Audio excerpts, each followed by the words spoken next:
Only last week, I was contacted by a friend that I haven't seen in 20 years. Her and I had been neighbors and best friends until something crazy happened, and we lost contact. The following will be my best possible retelling of the incident that separated us, so please be patient. I was only 10 at the time, and anyone older who may know more is no longer around for me to even ask.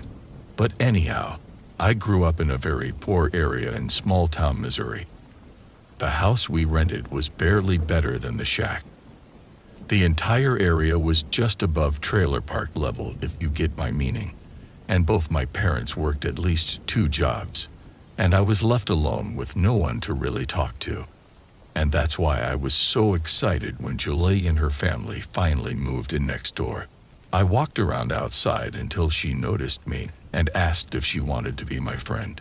She agreed, and we began spending all of our time together. It didn't take long before I noticed something odd was happening though. Julie's parents were very nice, but had a very strange way about them. Even my parents brought it up when they met them. To start, they were very religious. While that wasn't out of the ordinary for our area, they spent more time studying the Bible than anyone I'd ever encountered. Not only was a large part of Julie's education about religion, but she was also required to take part in the family Bible study every evening at home. Julie's education was also odd to me. Unlike the other kids I knew, she was homeschooled by her mother. This is probably the strangest to me, as I'd never known that you could do it before I met her. When she explained it to me, I took a liking to it and tried to convince my mom to teach me. She explained that we couldn't afford for her to stay home, but I was young and didn't understand, and I remained jealous for a long time. But after the truth was discovered and July went away, it didn't seem so neat anymore. I was just a couple of weeks away from my 11th birthday when Julie was taken away early on a Friday morning. I think I was awakened for school and noticed some blue and red lights flashing through my curtains. I looked out and saw a bunch of police cars next door at Julie's. When I asked my parents what was happening, they just told me not to worry about it. After breakfast, I was dropped off at school like normal, but I couldn't concentrate. All I could think about was Julie, and without any information, my young mind went wild with possibilities, and many of them were very awful. I was far too excited to wait for the bus. Instead, I ran the mile or so home. I went straight to Julie's, and I pounded on the door for at least 5 minutes, but I never got an answer, and this just made me more nervous. By the time my mom had made it home, I was throwing up and crying. It took her almost half an hour to calm me down. Although I didn't understand everything she told me, I knew that I'd never see my friend again. Once I was calm enough to listen, my mother sat me down and told me what had happened. Most of what I know was now pieced together after the fact, but I'm pretty sure Mom already had the basics by that afternoon. She had returned home after dropping me off at school. She found an officer and asked what was happening. The officer asked her to wait for him to come back.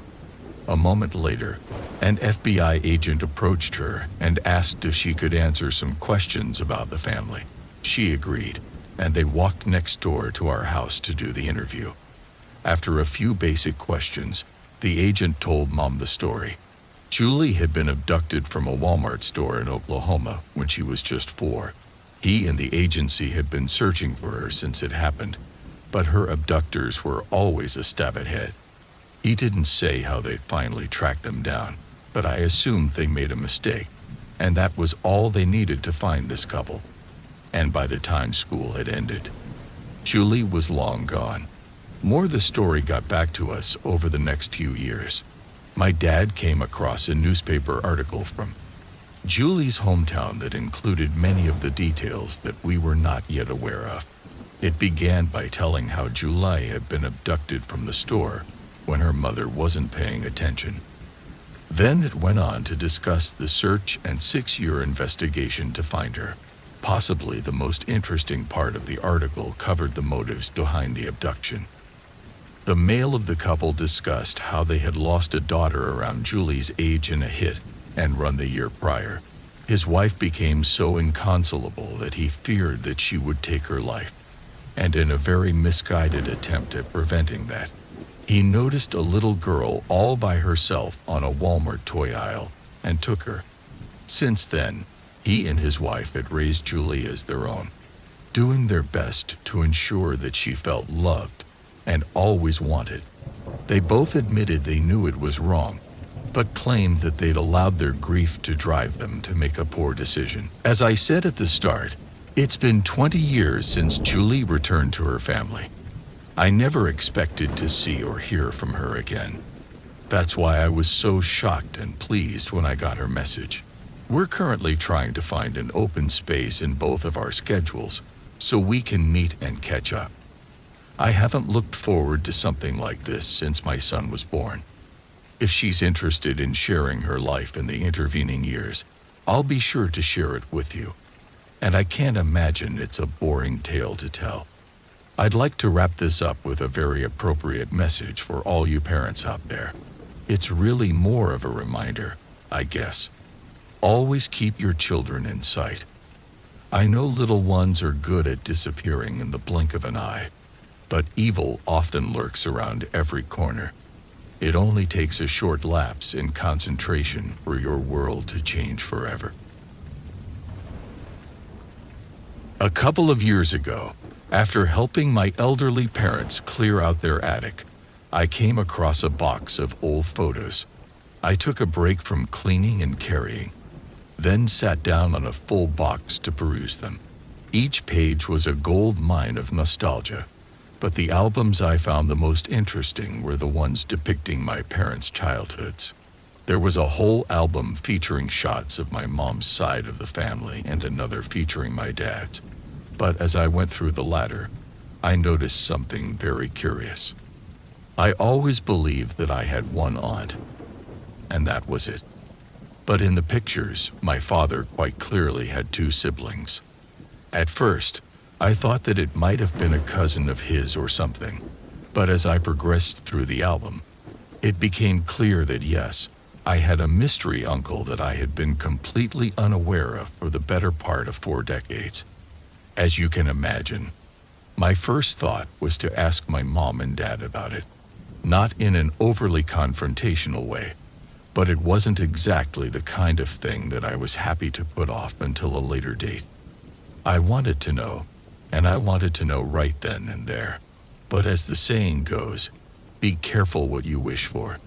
The mysterious uncle was named Joe, and Uncle Joe had passed away when I was still in diapers, which is why I didn't remember him.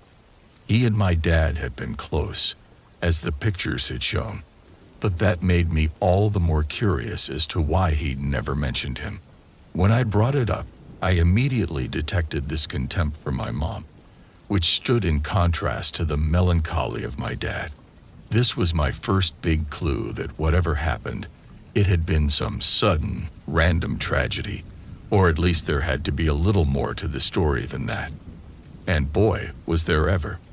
One day, Dad drives over to Uncle Joe's to borrow a hacksaw or something. He knocks on the front door, and there's no answer. But instead of just driving back empty-handed, he walks into the backyard to let himself in the back door. The back door is open, and my dad calls out for Uncle Joe, but again, there's no reply. His truck was in the driveway, and his dogs were in the kitchen, so Dad figured that his brother was home, and he was. He was hanging by a necktie in his closet, and my dad was the one that found him. Dad said Uncle Joe was still warm when he found him, and he tried CPR to bring him back, but it was no good. After that, he went out to his car called 911 and just sat there crying until they showed up.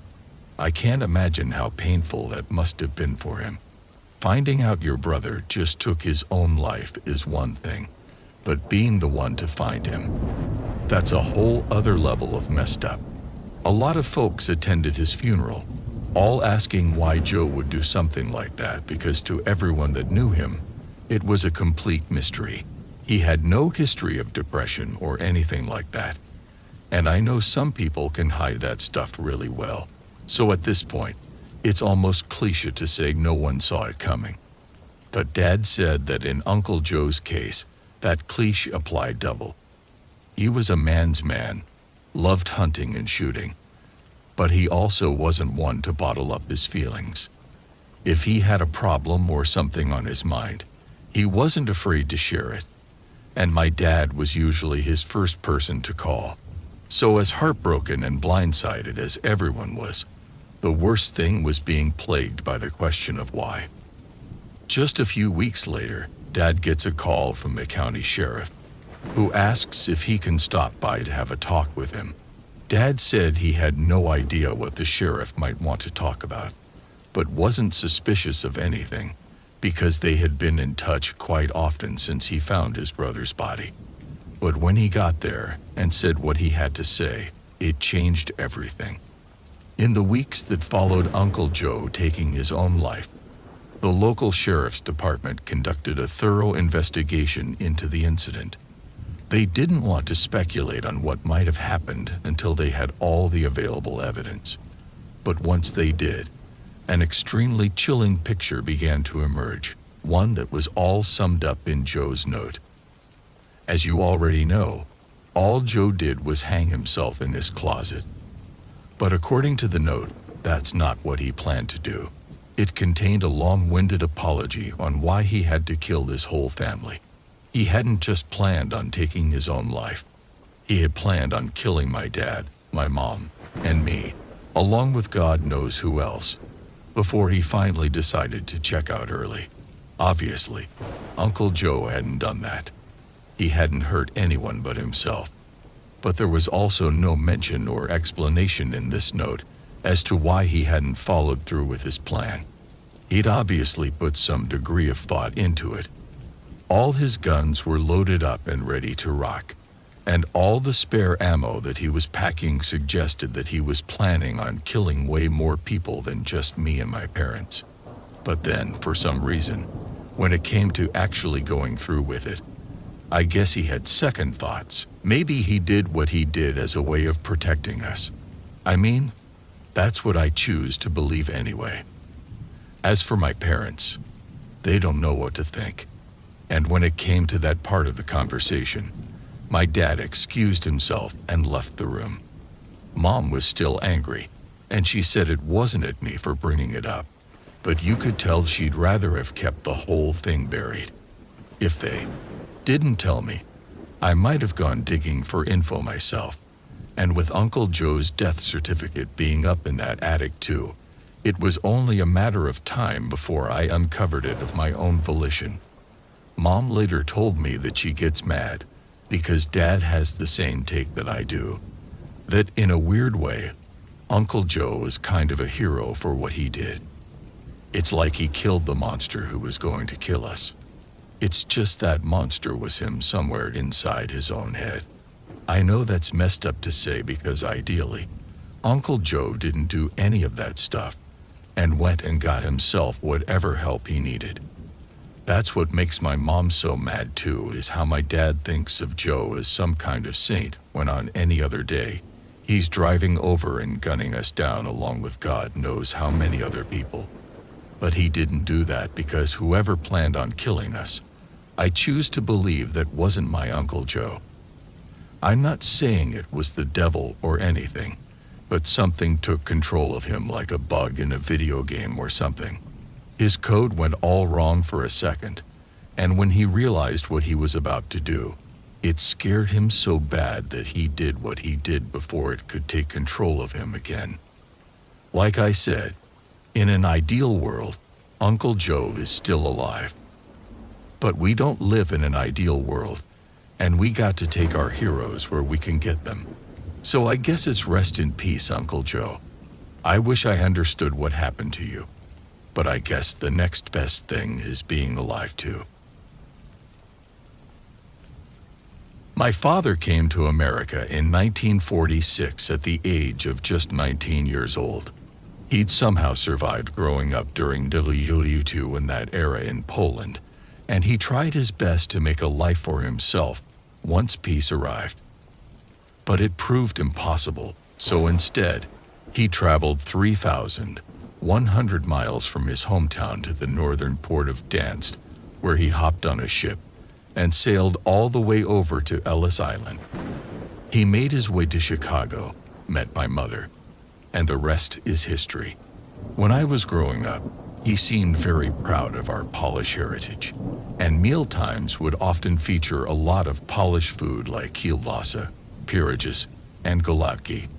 My parents were also very, very Catholic, and by that, I mean our house was filled with cute little religious statues along with prints of popes, saints, and Bible stories. My father never talked about growing up in wartime Poland, but by the time I was curious about it, my mom told me he didn't enjoy doing so on account of how terrible and sad it had all been. This is perfectly understandable. I probably wouldn't want to talk about it either, especially not with someone who wasn't there, who wouldn't understand, and would just end up feeling pity instead of joy whenever they were around.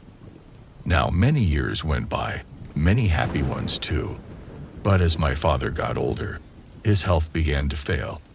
I remember him being in a state of decline for a few years until finally, some kind of medical incident left him bedbound, with the doctor saying that he didn't have long left to live. My siblings and I took turns taking care of him during that time, but I practically lived in his place during his final few months. Then one day during a November evening, he made a very chilling request of me. He asked me to get him a priest.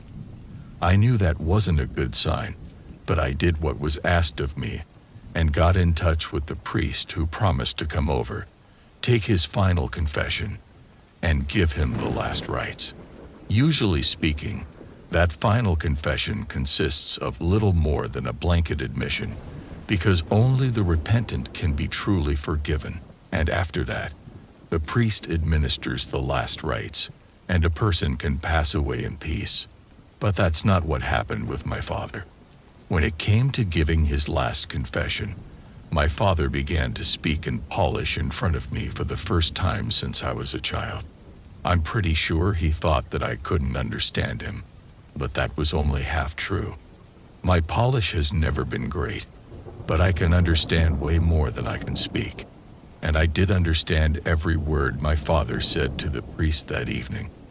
But I got the gist, and I don't think I've ever heard anything that horrified me that much, upset me that much, or made me angry that much in my whole entire life.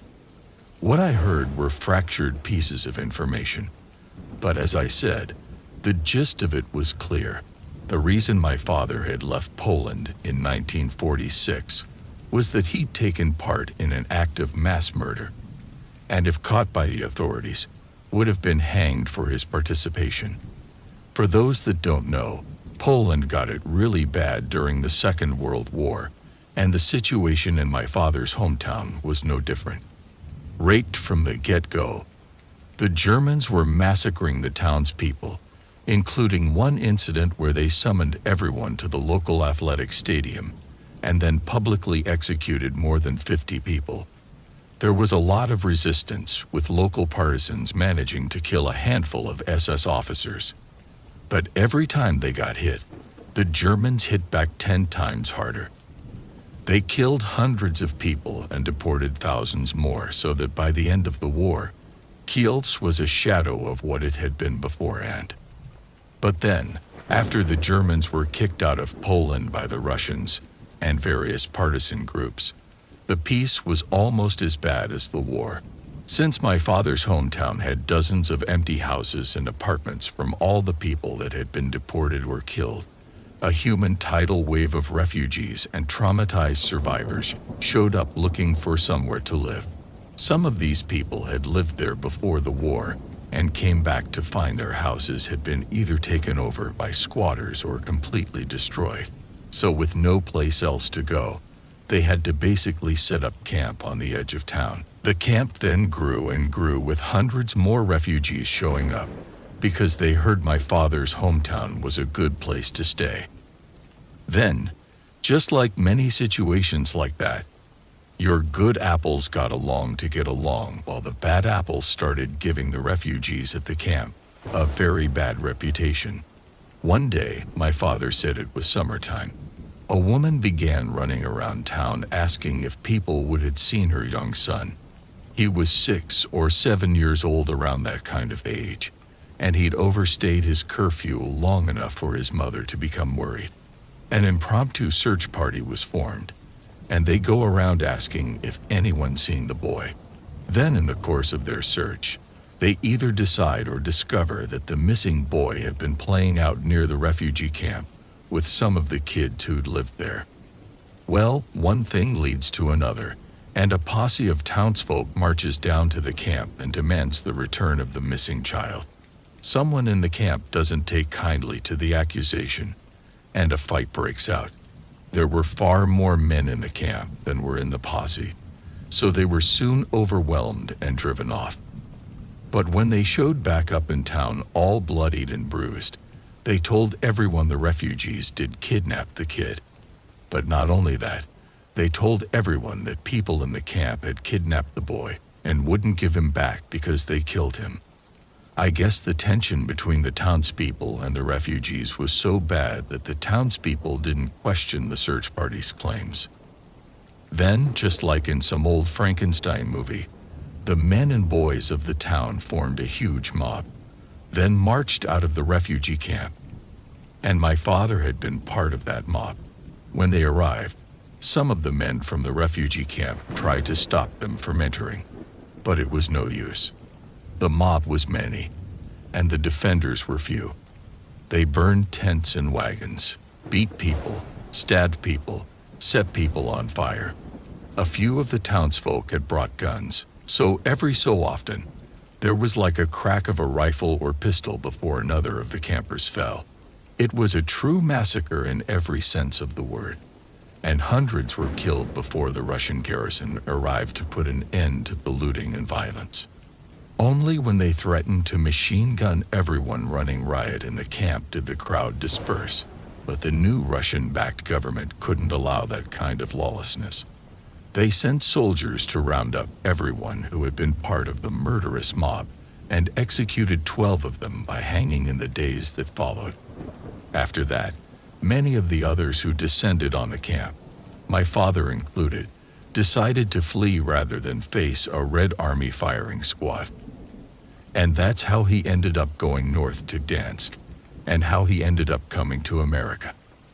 As it was happening, my dad's confession, all I got were fractured pieces of information, but it was enough to figure out the exact incident that he was referring to historically.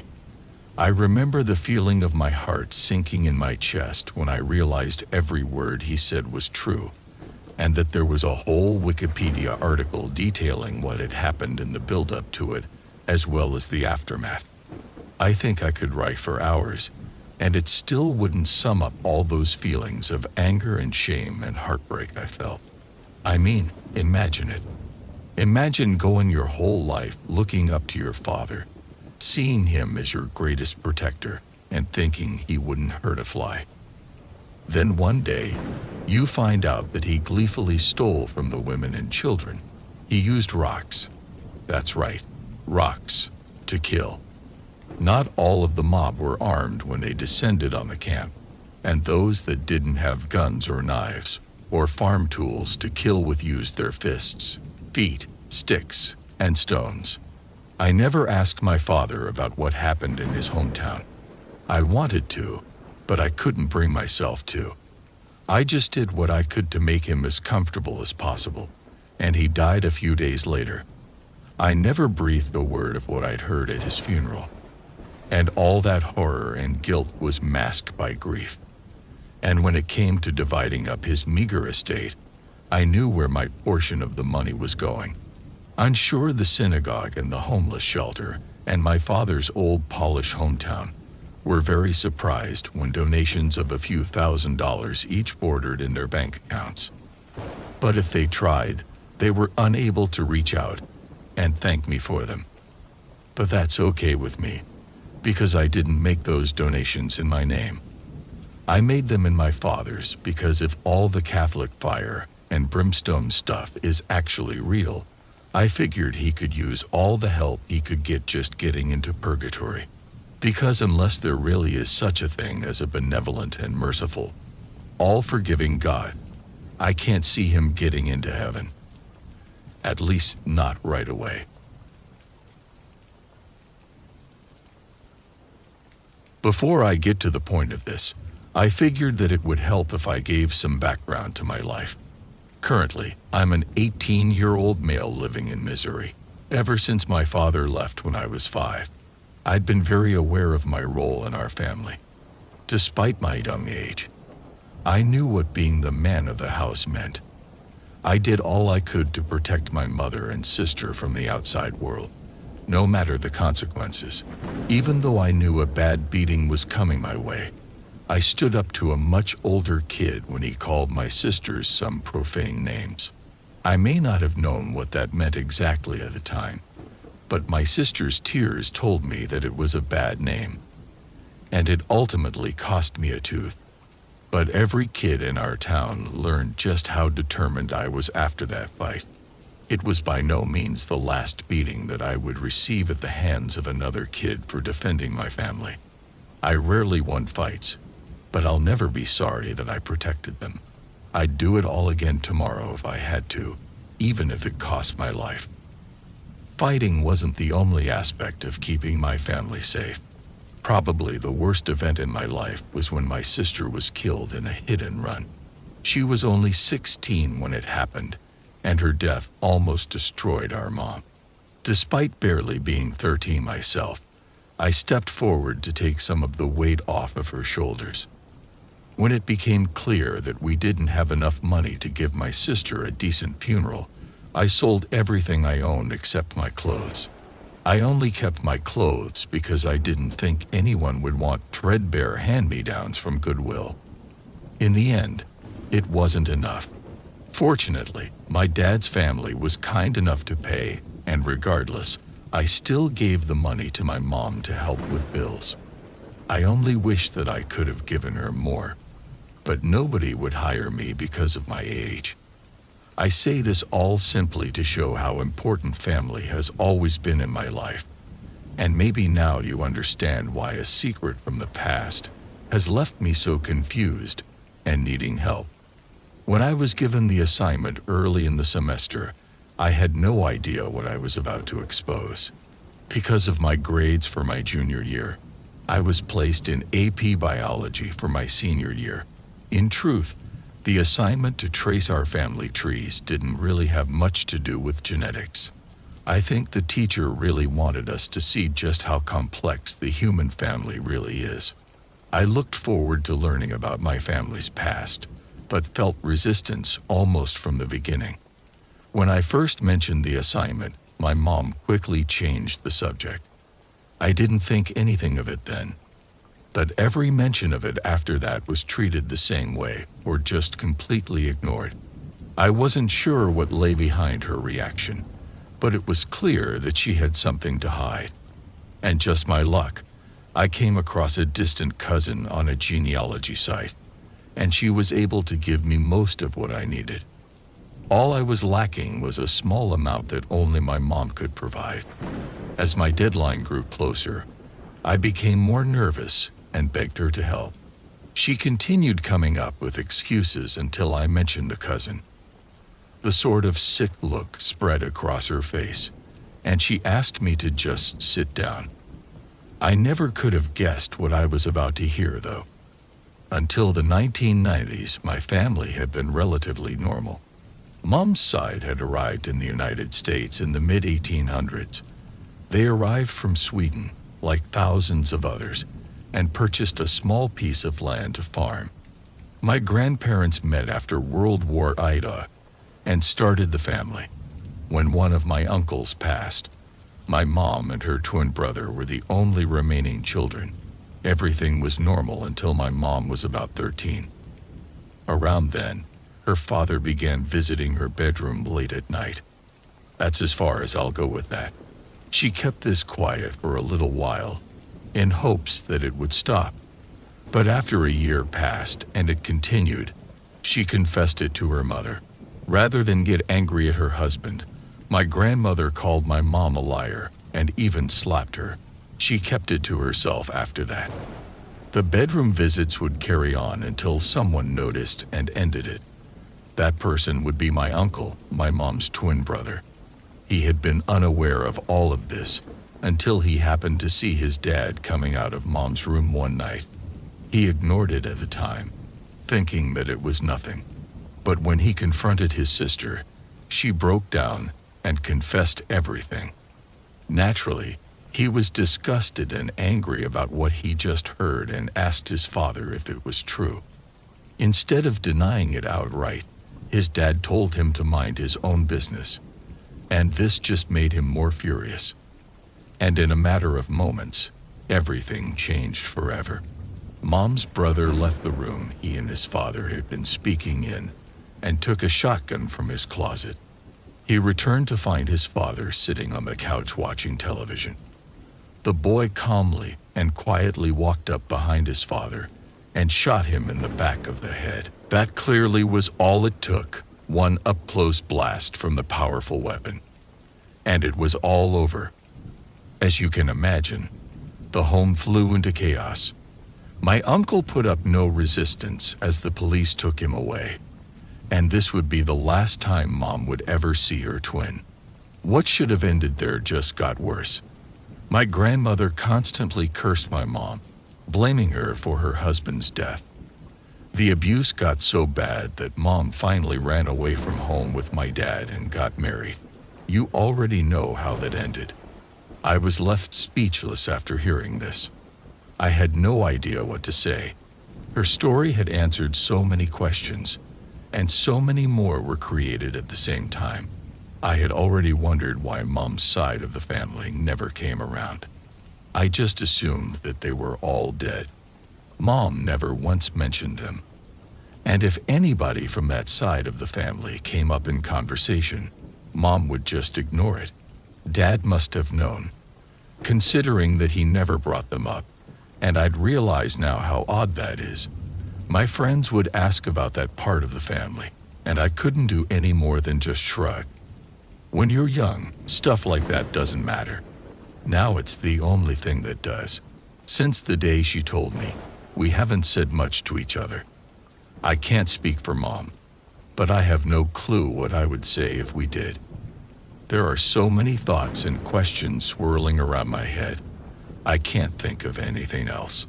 Although I have nothing but sympathy for my mom and the horror she was forced to experience, I'm left wondering how many other things I've been lied to about. A small part of me hates her for keeping it from me, but that's just my selfish side coming through. Despite my paper being just days away from being due, I couldn't care less about it. I don't even care whether I graduate or not at this point. Obviously, I'm keeping things anonymous here from sending this in, but maybe somebody out there can help me. But as things stand, I can't imagine how.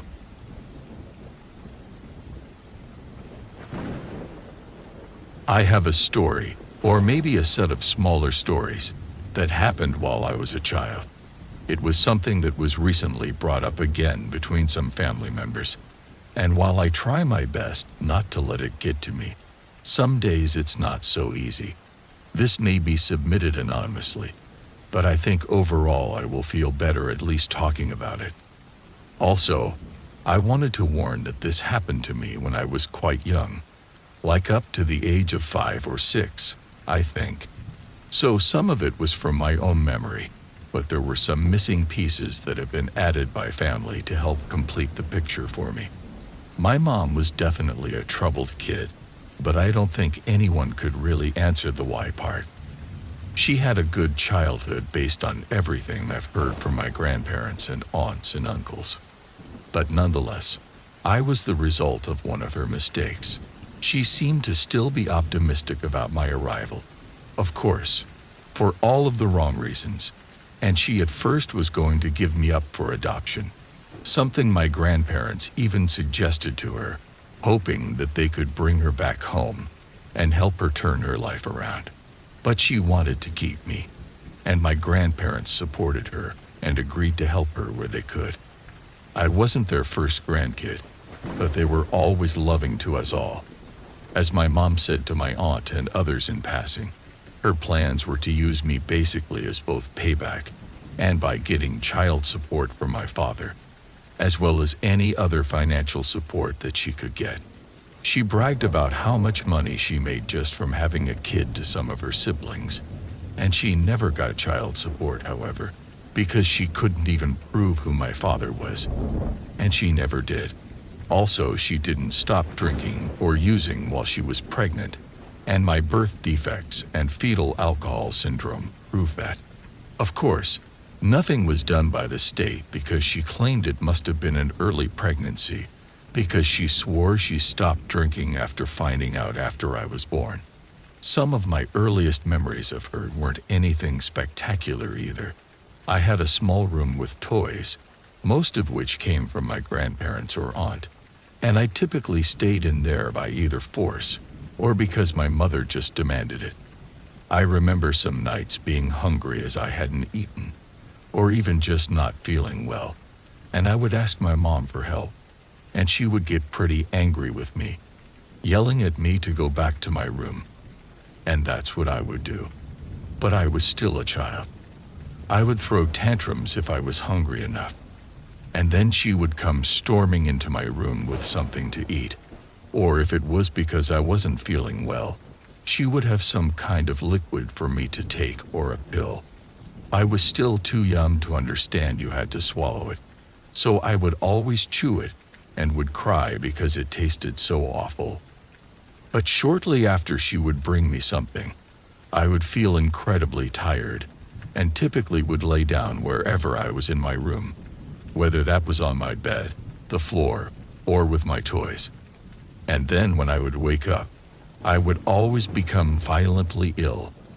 I remember thinking for a long time as I grew up that I must have had something seriously wrong with me, since I would fall asleep immediately after eating and wake up sicker than I was before. There were even times where she would tell me that she had to do something very important and demanded that I stay in my room no matter what. I remember one thing she used to say: "If there's a fire, you best figure out how to open that window." It was her way of saying that I was not allowed to open the door. I never thought about it, but now thinking back on it at my age and size, I would have never been able to open one of those windows. When I wasn't being nearly locked in my room, I would be dropped off at my grandparents' house, walking down the sidewalk as my mom left the driveway. Their place, however, was much different from my home. They had 3 meals a day, sometimes even snacks, and when I asked for seconds, they would tease me about being too skinny and would load my plate up with huge helpings. They had a spare bedroom with a chest full of different toys and a dresser full of kids' clothes. I always thought of it like a shopping spree, as they always had stuff in there that I hadn't seen before, so I would wear something new and find something new to play with. They welcomed me to watch TV with them in the living room and even played games with me. I was always so torn because I never wanted to leave my grandparents. But when my mom would come back to get me, and if I made a fuss about leaving, she would immediately send me to my room, telling me not to come out again. Then she would come in with a pill for me to take, even if I didn't say that I didn't feel good. But she was still my mother, so I trusted her, so I took it, and then I would soon drift off. So that was my life as a young child, and something that I just found normal, as I knew nothing else but that. All changed one day after my mom took us to meet some guy, and after a brief conversation, we went back home. My mom again demanded that I not leave my bedroom until she told me that I could, and I would obey. However, as I played with my toys, I had the urge to use the restroom. I called out for my mom, and when she didn't answer, I opened the door and yelled for her again, saying that I needed to use the bathroom again. No response, so I told myself that I would use the restroom quickly and then just return to my room. As I walked out of my room, I looked down the hall to the living room and saw her slumped over on the couch like she was sleeping. So I followed through with my plan. I then went back to my bedroom and shortly after went to sleep on my own. That night, the next morning, I woke up and repeated my plan from the night before.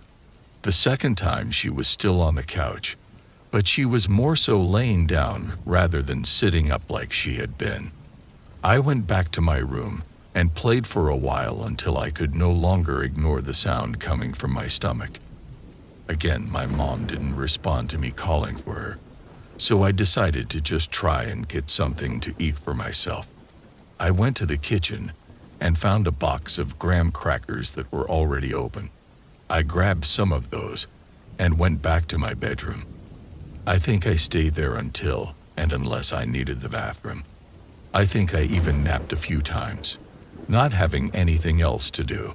I then remember getting hungry again, so I went to grab more crackers and went back to my room, pretending that I was camping since I was up so late. I just remember it being dark shortly after I again fell asleep. I woke up the next day repeating the same process, but I remembered thinking it was weird that my mom had not been up and gone to my room all the day prior, and curiosity got the best of me this time. I walked straight to the living room and can still remember the stench. She'd gotten sick too, all over the couch and herself. I could tell that she was still breathing.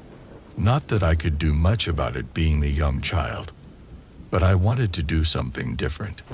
So at the risk of her waking up and yelling at me, I grabbed the box of crackers and sat on the floor, turning on the TV. I was hoping that she would wake up before then, because I was going to be out of crackers. I sat there most of the day watching TV, occasionally going to my room, until I heard someone trying the front door. I knew I was told to never unlock or answer it. So instead, I curled up on the couch with my mom, hoping they would go away. But not only did they not go away, they were able to open the door. To my pleasant surprise, it was my Aunt Lisa. I remember her face when she walked in and immediately saw my mom and me. It honestly scared me. I jumped up, and all I could think to say was sorry. She waved me over and hugged me and looked me all over, asking if I was okay. And I said I was, but also mentioned that I was really hungry. She asked me to go to my room to get some clothes and toys together, as I was going to stay at Graham and Gramps for a while, which made me happy. So I did what she asked. The next thing I know, my aunt came to my room, and she looked really sad. And she started putting my clothes and toys that I picked out in a plastic bag. Then she carried me out the door. I remember looking back at my mom one last time, and I saw her now sitting up on the couch, but her head was still slumped over, and her hair was matted with stuff in it. That was the last time that I saw her. My aunt took me to McDonald's before taking me to my grandparents', and I just remember being really happy to be there. My grandma was waiting on the porch for me, and after getting me settled in the living room with my food and cartoons, they all went to talk in the other room. After a few days with my grandparents, I ended up going home with my aunt and uncle, and I lived with them until I was 19. She became what I knew as my mother. I called her by her name, Lisa, but for a while, when I had friends around, I just called her Mom to make it less confusing and to not have to explain it to them. When my aunt and uncle had a kid of their own, they even became like a little brother to me that I adored, and we just became a loving and happy family. It wasn't until I was much older that I learned more about what happened to me all those years ago. You see, As a child and seeing my mom the way she was, I thought she was just sick. But the truth, as you may have already figured out, was that she was an addict, and when she was having withdrawals or in between me being around and needing the bare minimum to stay alive, it annoyed her and got in the way. So she fed me pills, and God knows what else to keep me quiet or mostly unconscious. When I went to the doctors as a kid, I remember them doing a lot of tests, and they even took some of my hair. My aunt confided in me years later that that was one of the reasons that she won custody of me, and she checked that my mom was still alive, and then called the cops as we left. I appreciated her honesty when she told me that she didn't care if she lived or died, based on how she was treating me. As of today, I have not heard from my mom since. She tried to get custody back when I was in grade school, but not only did she constantly fail to show up to any of the hearings or complete any of the paperwork, she also never completed the rehab, which was a requirement. After that, she seemingly just disappeared from our lives. She even stopped calling anyone for birthdays and holidays, and to be honest, I'm okay with that. I'm okay if she is never a part of my life again. She could have easily killed me, pumping me full of whatever drugs she had, and not to mention the different people that she brought around. I'm just incredibly thankful that I had other family members that stepped up when she obviously couldn't, and that's all that matters to me. I know that there are kids out there that aren't as lucky as I was.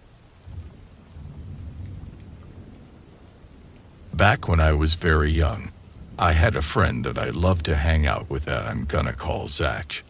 Zach went to the same school as me, but he took a different bus, so while he did live close, it wasn't close enough for me to walk there.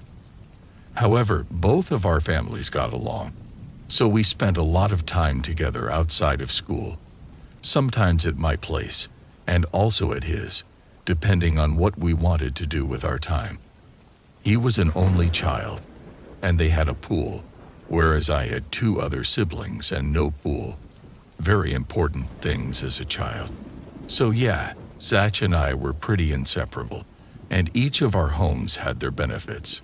Zach lived with his mom and dad in his grandparents' home. His grandma passed away when he was much younger, so I never met her, but his grandpa still lived there, and he was pretty cool. Every time I would come over, he would show me some new magic trick. Usually they were card tricks, but he had a few other ones that I remember involving coins or other smaller objects. I thought it was really cool and actually looked forward to it when I would visit. If we pestered him enough, he would finally tell us how he did it, and I would go home and impress my family with my newfound knowledge. Then, as summer hit, I found myself staying at Zach's home a lot more. However, my family took a vacation, so I didn't see him for about a week. When we returned home, I was pretty excited to see him as I had bought us matching hats. I went over there, but I felt like something was off. I was young, so my focus on what was different was quickly pushed to the back of my mind. After some time, one of us mentioned something about a trick, and that's when it hit me. I hadn't seen his grandpa at all since I'd been there. Usually he was already sitting in his chair in the living room when I arrived, but I never saw him there or anywhere else. Not the kitchen, not passing by in the hall, not even to go check the mail, as he liked to do. So, I asked Zach where he was. His answer was casual as he explained that he hadn't been feeling well, so he'd been staying in his room, only coming out to use the bathroom. He said that his mom, his grandpa's daughter, would even bring him food. That seemed like a pretty sound reason to me, so we just continued on with what we were doing. But I became even more curious as I would go over there, and there was still no sign of his grandpa. I asked Zach if we could at least go say hi to him, but he said that he wasn't allowed to go in there. In fact, that day, He told me that he hadn't seen his own grandpa in about a week when he went to the bathroom, but he remembered how ill he looked and again chalked it up to not being in there and risking making him worse or getting us sick. I was still very curious, but I let it go. I wasn't really able to do anything else. I just expressed to my parents how I was kind of sad about not seeing him. My paternal grandfather had passed away, and my maternal grandpa was not as fun. He was more uptight and very strict. But what struck me as odd was when Zach's family suddenly took a vacation. I thought it was weird because it was towards the beginning of the school year. Of course, I was a little upset that my friend just wasn't showing up for school one day, but I still found it an odd time for a vacation. My parents agreed and told me something about how some people can only go at certain times. So I just let it go and patiently waited for him to return. But when he finally returned and I was able to come over again, things definitely felt off. One of the first things I noticed was all the candles that were always lit. I remember one time when my mom dropped me off. Our mom started talking about them, and she told my mom about selling them. Then I noticed the locks on Grandpa's door. It was what I now know as a deadbolt-style lock. I asked Zach about it again, and he said that his grandpa wanted to be left alone, so he added the lock while they were out on vacation. I may have just been a kid, but everything about this seemed really weird. His grandpa was always the social type and very friendly, so it was so out of character for him to become so reclusive. It was probably life as normal for the next month or so, until one day Zach just wasn't at school. I went home and told my parents, and I tried calling to see if he was okay, but no one answered. Then the next day, he was absent again. My mom said that he was probably gone because he was sick and would return a few days later, but that never happened. Days turned to weeks, and then months, but I never saw Zach again. I was relentless and asked to go to Zach's to see him, and my parents reluctantly agreed. But when we arrived, she stopped on the street and showed me how the house had looked abandoned. All the toys and decorations in the yard and on the porch were just gone. My mom quickly told me that it looked like they moved and apologized, that it was so sudden and without knowledge. I remember being so upset for weeks. My best friend just up and left, even though I know that it wouldn't have been his choice, obviously, and he never told me or warned me about it. It took me some time to finally get past it. I did have some other friends, but Zach really was my best friend. Fast forward, and I'm now 28 and being invited to our high school's 10-year reunion. I was at my parents' house, and the reunion and our childhood were brought up. We talked about mine and my siblings' classes and friends, and the little shenanigans that we would get into. They expressed their feelings for the friends that we had, the ones they liked, and the ones they didn't care for. That, of course, reminded me of Zach, so I waited for them to bring him up, but they never did, so I did. I mentioned how I loved hanging out with him, and that his family just got up and left one day. My dad kind of laughed and then cleared his throat, while my mom had that obvious look of trying to hide something. I knew that face. She did something similar when she would tell us kids an innocent lie, like to dissuade us from waking up for Santa Claus on Christmas Eve. So I asked her what was wrong, and she explained that she knew more about Zach than she let on. When I was a kid, Zach and his family didn't just move one day. They were pretty much forced out after a secret they kept was finally dug up. Apparently, Grandpa had definitely been pretty sick, but that was just the tip of the iceberg. When he fell ill, they kept him in his room, but tragically he passed. However, Zach's parents never reported his death. In fact, they kept his body in his room, covered up and locked in. My parents bounced ideas off of each other, and determined that based on the timing and what they heard on the news, they probably went on their vacation because of the smell. Then they returned, and Mom went into heavy cleaning mode, including air fresheners and candles everywhere. When my mom talked to her about candles that day, she said that she could smell something in the air, and that it was a smell that she was familiar with from volunteering for an animal hospital, and they took in animals that were found deceased. She got used to the smell because of this, and me telling her all about their grandpa being sick. She called in for an anonymous welfare check shortly after. And when I mentioned Zach not being at school, she drove over to their home and saw cop cars and a coroner van out front. She saw Zach's mom out front with a red face and watery eyes like she'd been crying. It didn't take long for the news to pick up on it. Body found in home.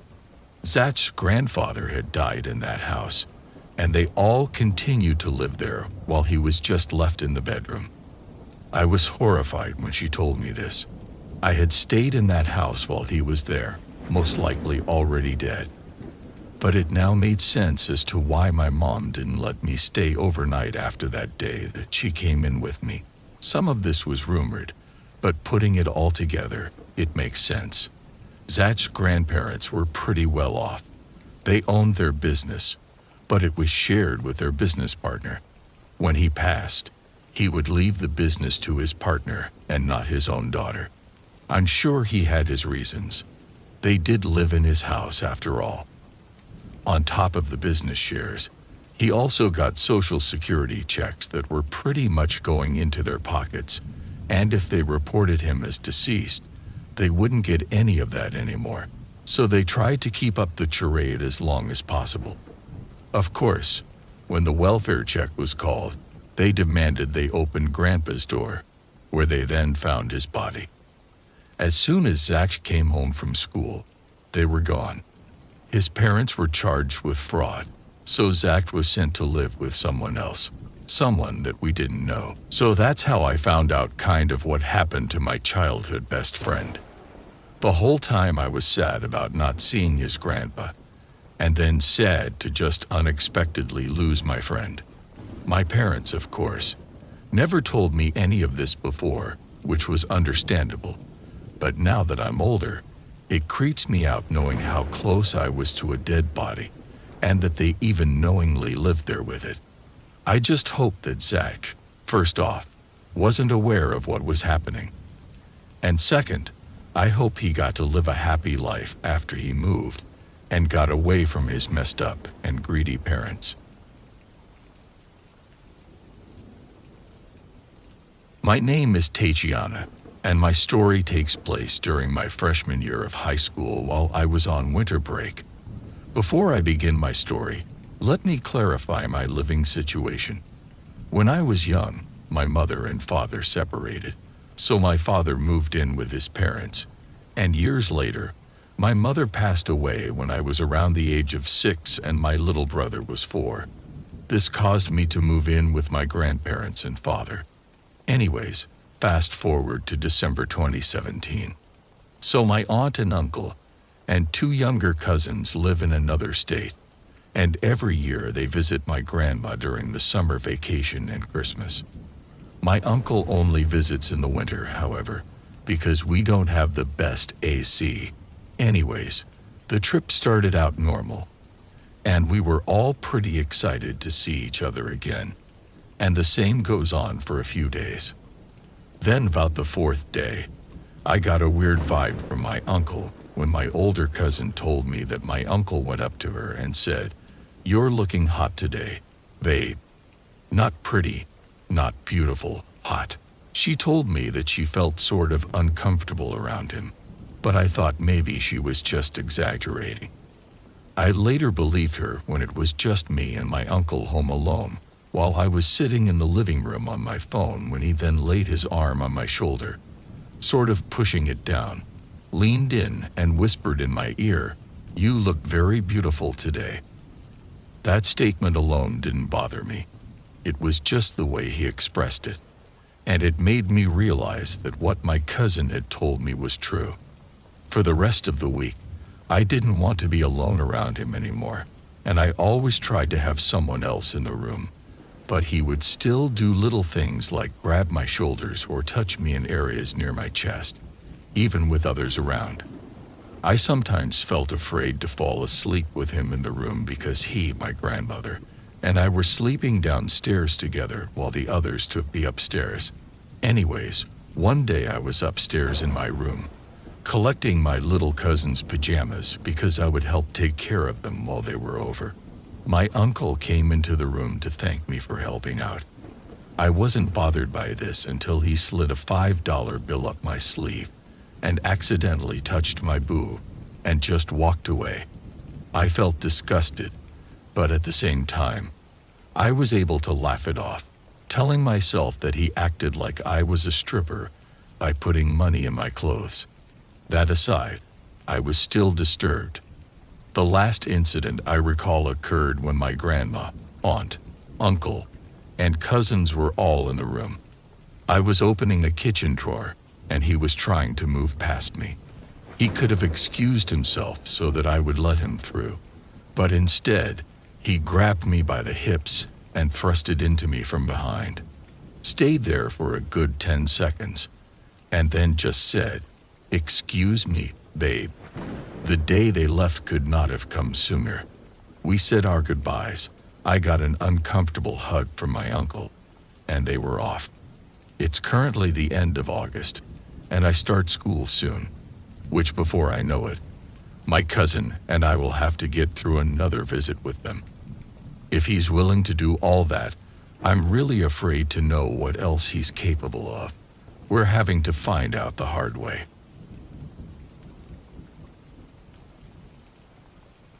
I'll begin this by stating that I'm a 37-year-old male who owns his own business in the southern United States. My fiancée and I were introduced to each other by a mutual friend in our church. She and I have been together for about 2 years and recently decided to get married. Our relationship was great from the beginning, and I look forward to growing old with her, an idea that would have been unthinkable just 5 years ago. After a failed marriage in my early 20s, I never intended to ever get married again. But as the saying goes, never say never. I've been honest with her about almost everything. During that period of my life, she knows my drinking problem was the main reason for the marriage's failure. But that's as far as I went. I haven't had a drop of alcohol in over 12 years, and hopefully never will. Liquor came very close to ruining my life forever. And this brings me to the reason for sending this in. As I said, I've been honest about almost everything in my past. There is, however, one major incident that I haven't told her about. I'm afraid when I do, it will undo everything we've built together. And I guess I'm just looking for advice from your audience. I'm very open about my alcoholism. It was part of my life, and I see no reason to hide it. I have worked very hard and continue to work daily to ensure that I never return to my past behavior. It was a normal part of my life for a long time and very nearly killed me. I was 15 when I started sneaking that occasional drink from my parents' liquor cabinet. The forbidden nature of it gave me an indescribable rush. My parents were too absorbed in their own lives to really notice what was happening, and I would eventually befriend an older man who would buy me my own bottles that I had in my room. This is the point at which I truly became an alcoholic. I quickly learned to pace myself, but I was a drunk nonetheless, carrying a bottle of OG and vodka everywhere I went. It took many years before any problems began to show themselves, and I was 20 when I had my first car accident. This would be why my parents first learned about my drinking. Fortunately, it was just a single car wreck, and no one was injured. And since I had no record, I was just given probation and sent on my way.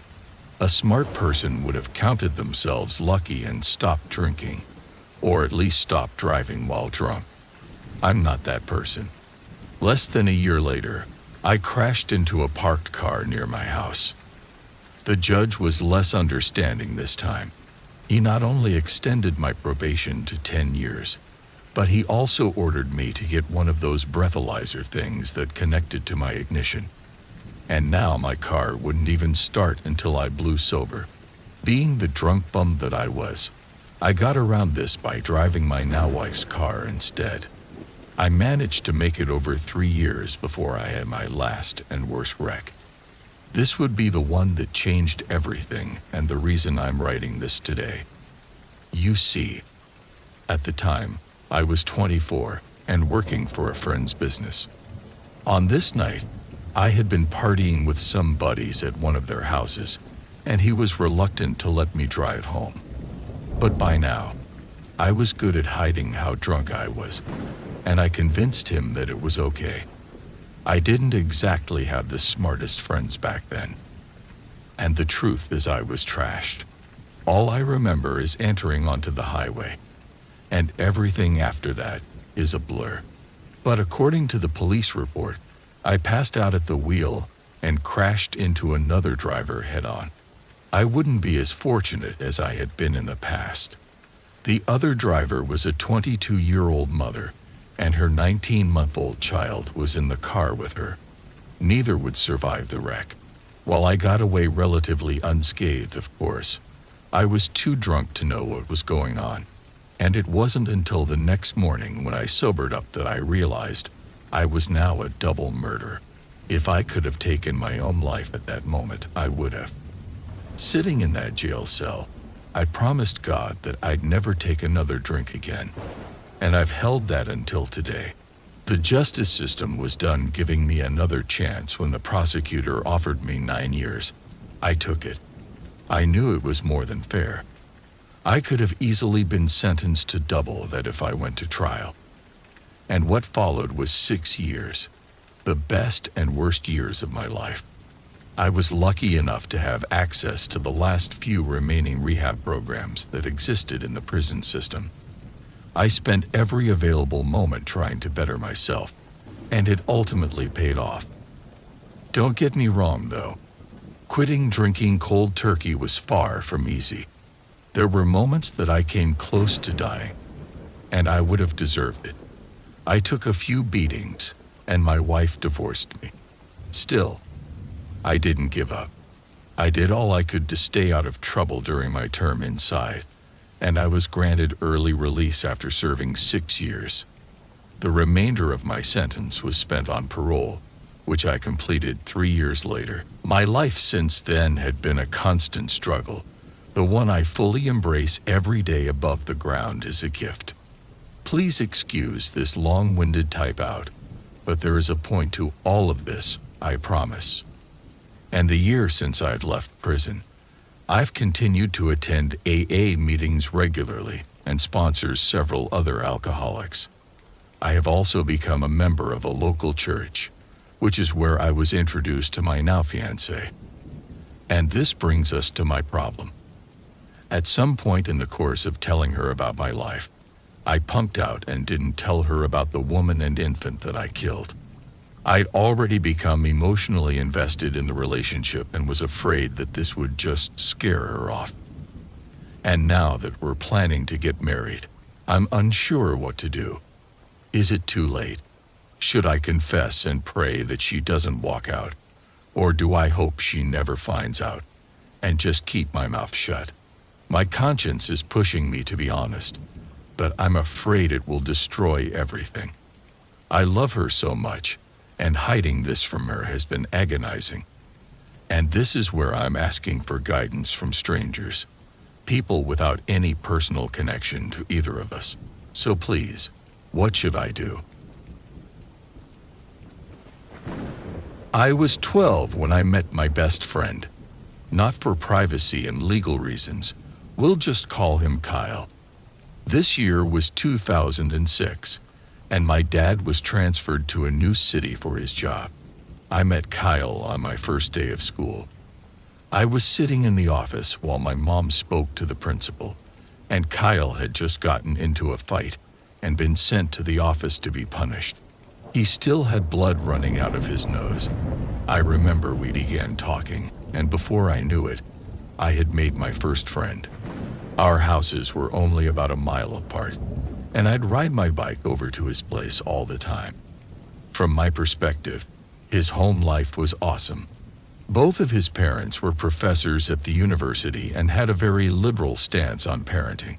Kyle and his brother were left to raise themselves for the most part, and we took advantage of it. My best memories of my childhood took place at Kyle's house. I would have spent all my time there, but I'm not sure Kyle would have the same opinion.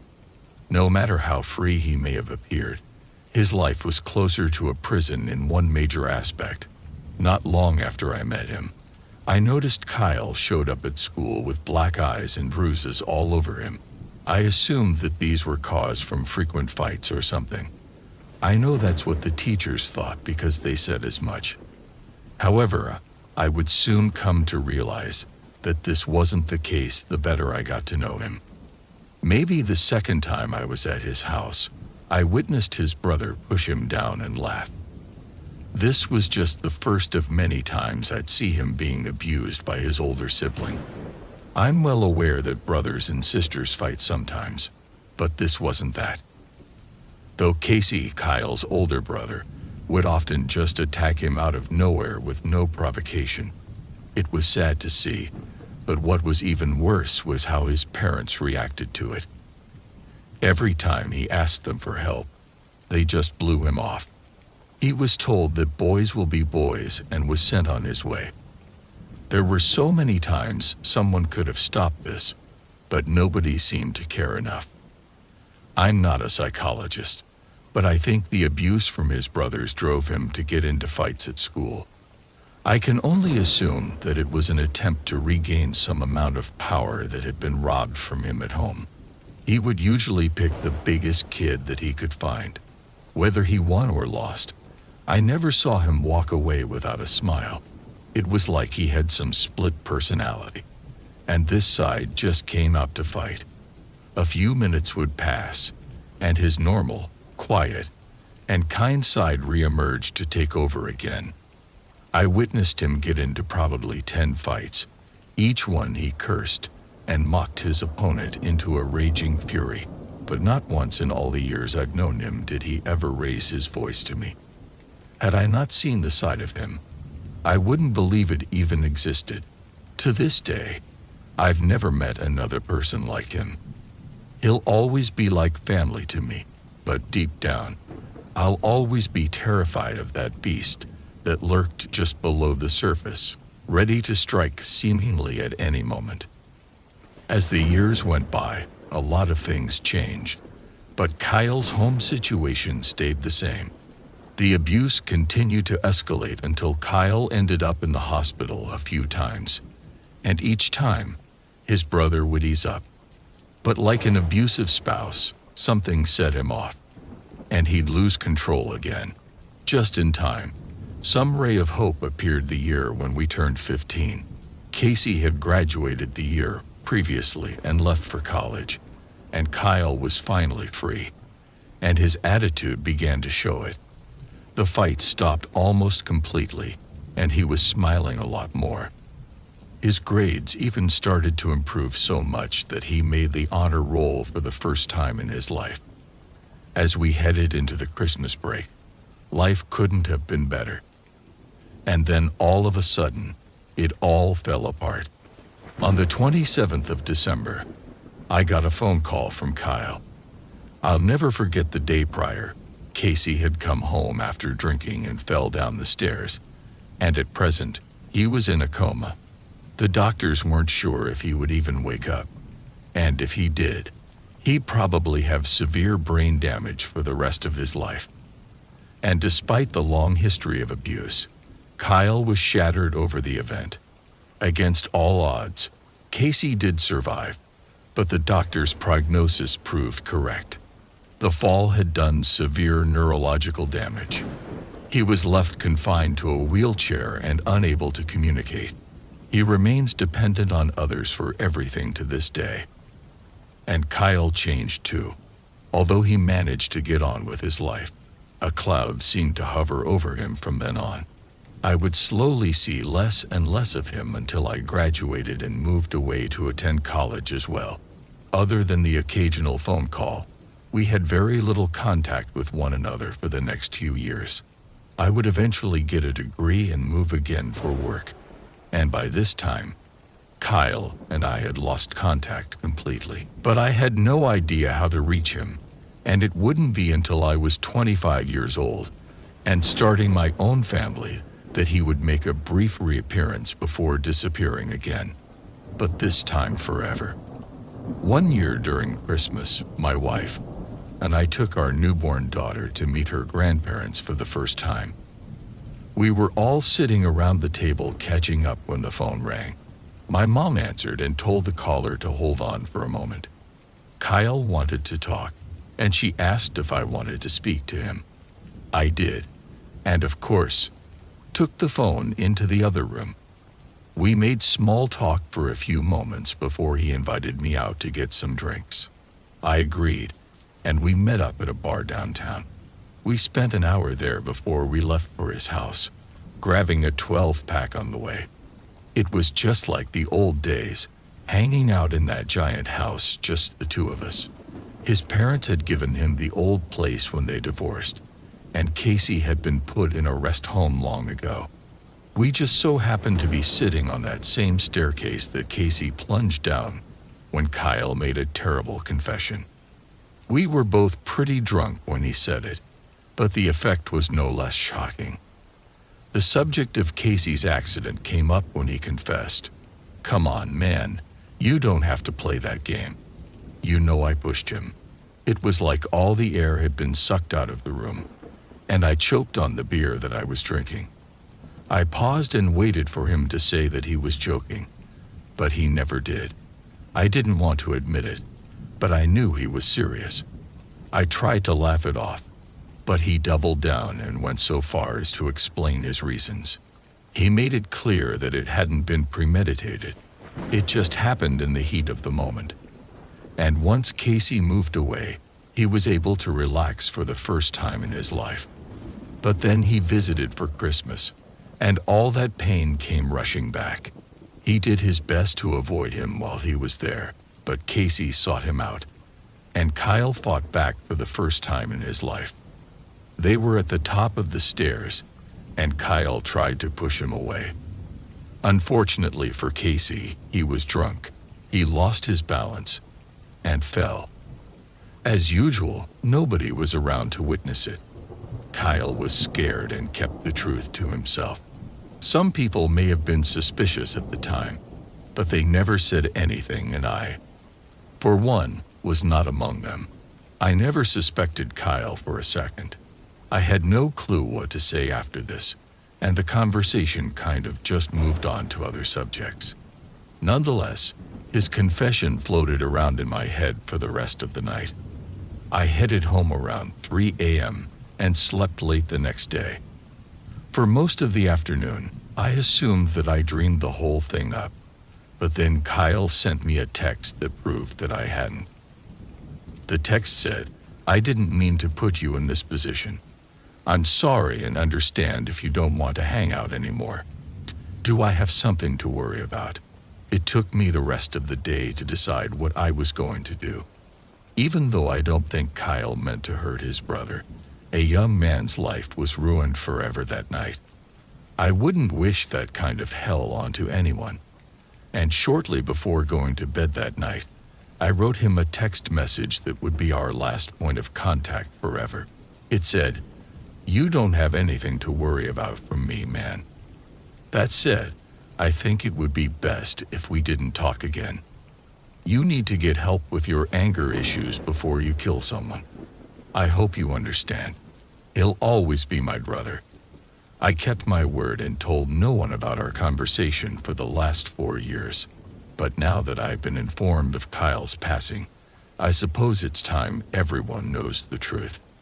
I didn't ask how or why. It doesn't matter anyway.